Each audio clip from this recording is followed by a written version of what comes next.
Tiny paintings are one of my favourite things to paint. So today I'm going to be sharing with you some of my top tips for tiny oil painting. Tip 1 is that miniature oil paintings can look quite different for each artist depending on your style of painting and how miniature you actually want to go. So I'm going to be sharing some of my tips for how I like to do my own type of miniature oil painting, but there are lots of different ways that you can paint on a small scale. And so this is just kind of one way of doing things. The size that you decide to do your paintings at will probably depend a little bit on how you like to paint and also whether you like to paint loose or in a slightly more detailed way. It will also probably depend on your regular painting size. If you are used to painting huge murals, then painting something like this is going to be pretty miniature. But if you already paint on a fairly small scale, then you might want to take things even smaller than this. Some people do paintings on a small scale because they want to practice for then making things a little bit larger, and you can certainly do miniature paintings in the form of studies, so you can kind of figure out what you want to do before you do a more in-depth piece. Or your miniature paintings can be standalone paintings in their own right, and the ones that I'll be concentrating on a lot in this video are paintings just like that. So they're either standalone individual subjects that are pretty teeny tiny, or they are ones that have a background but they're still on a pretty small scale, and they're usually about 2 by 2 inches.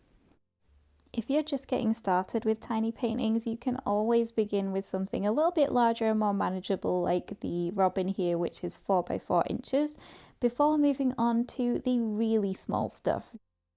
The main point with this tip is that there are lots of different ways that you can do tiny oil paintings. So if something doesn't work straight away, then have a go with something slightly larger or slightly different until you find the option that works best for you.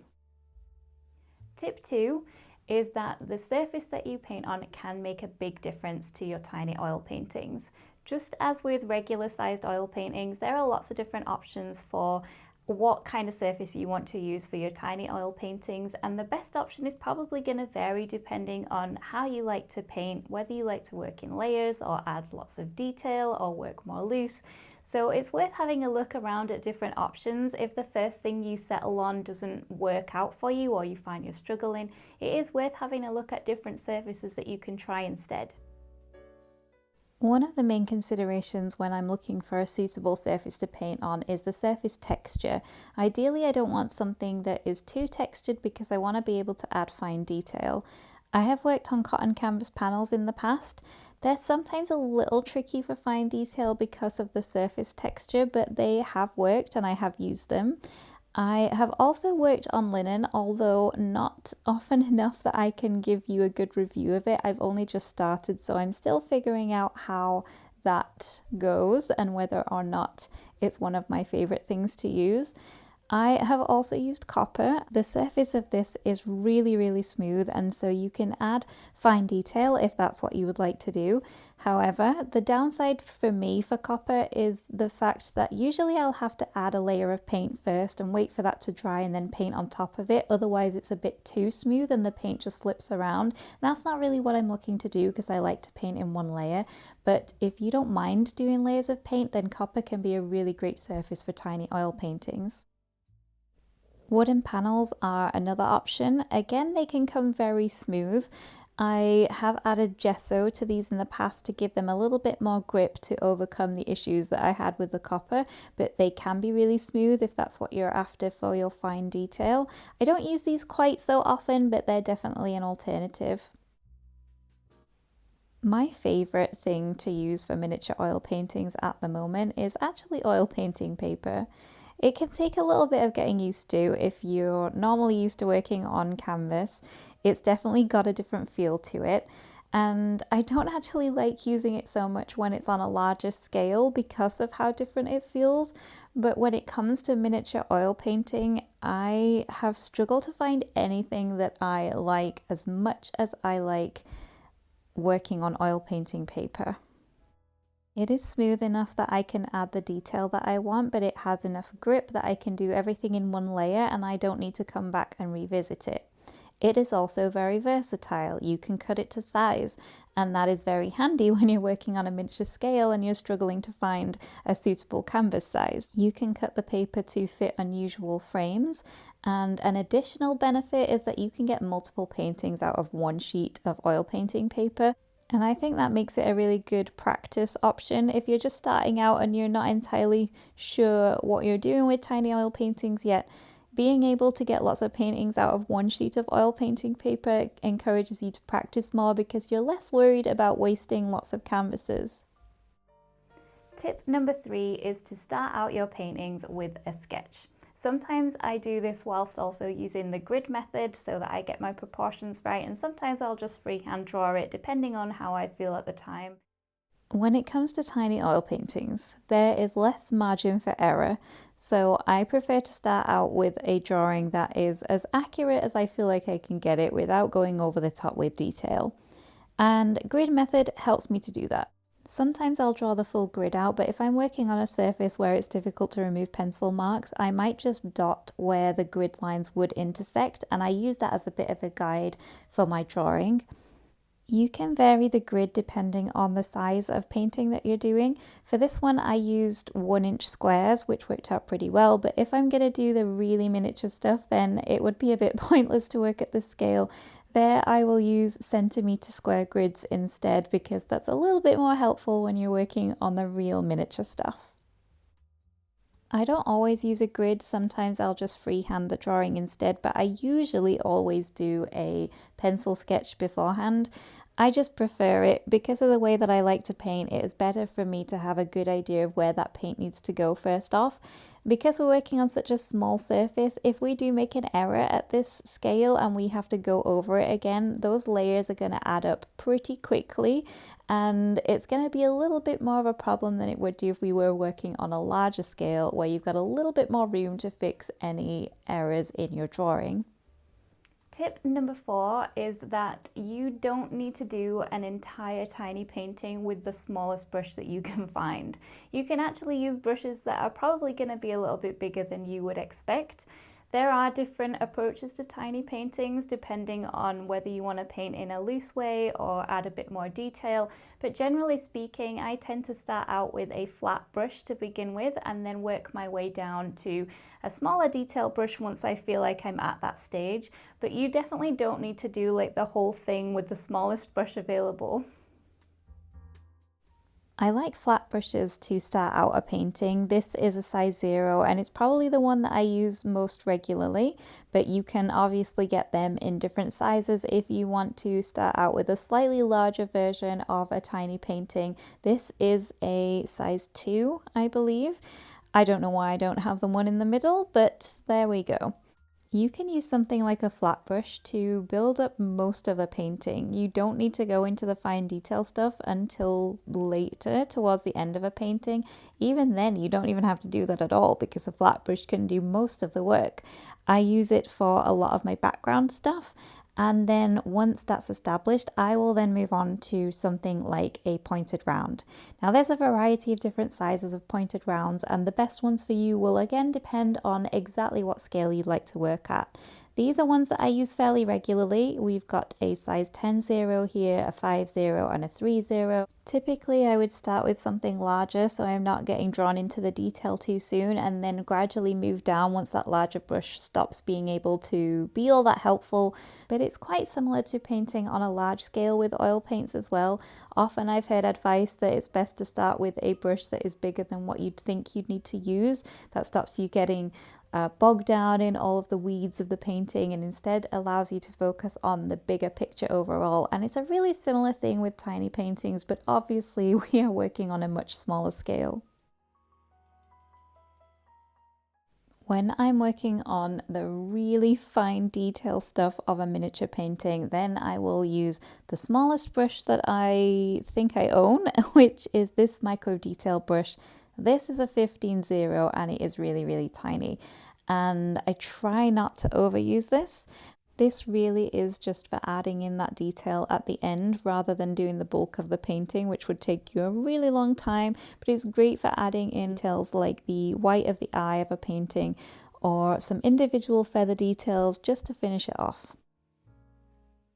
And one more regular brush that I like to have as part of my paintbrush set is a mop brush. This is a 1/4 inch Mundy Mop, and it is really soft, so it's great for blending. It's really good if I happen to have gone over the top with my detail. I can knock everything back with this brush and start adding detail again, and hopefully not go quite so over the top the next time around. Obviously, if you are painting on a slightly larger scale or even a slightly smaller scale, then the specific brushes that you would use will probably vary a little bit. You might need to scale up or down depending on your preference. If you are interested in the brushes that I like to use, then you can find out the specific ones I use in the description box below. I will try and pop some links in there. These are affiliate links, so if you choose to purchase something after following one of those links, then I would benefit from that as well. But if you are interested in the specific ones mentioned in this video, then they will be in the description below. Tip 5 is to simplify your backgrounds.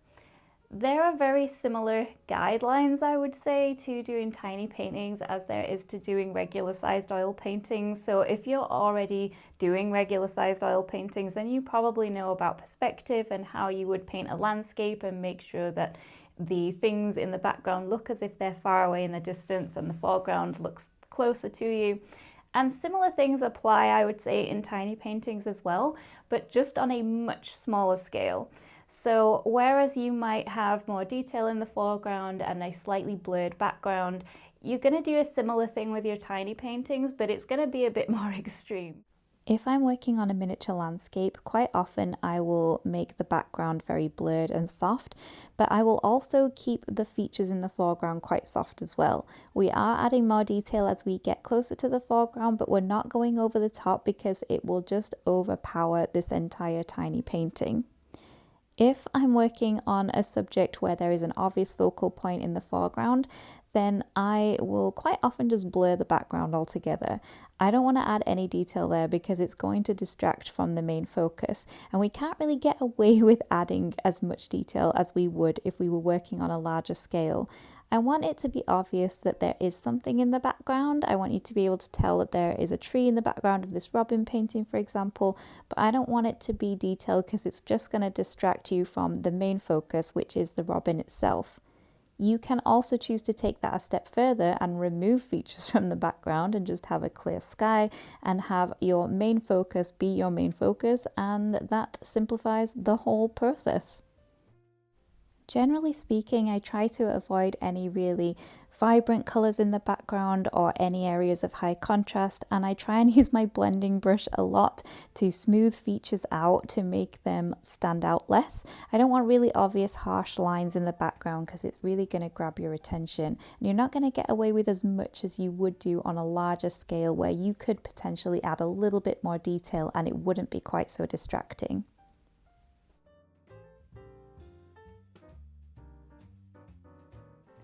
Tip number 6 is to compress your values. When you look at your reference photo, you will see some areas of shadow, some areas of highlight, and a range of midtones somewhere in between those two values, which is a little bit easier to see when you switch your reference photo to black and white.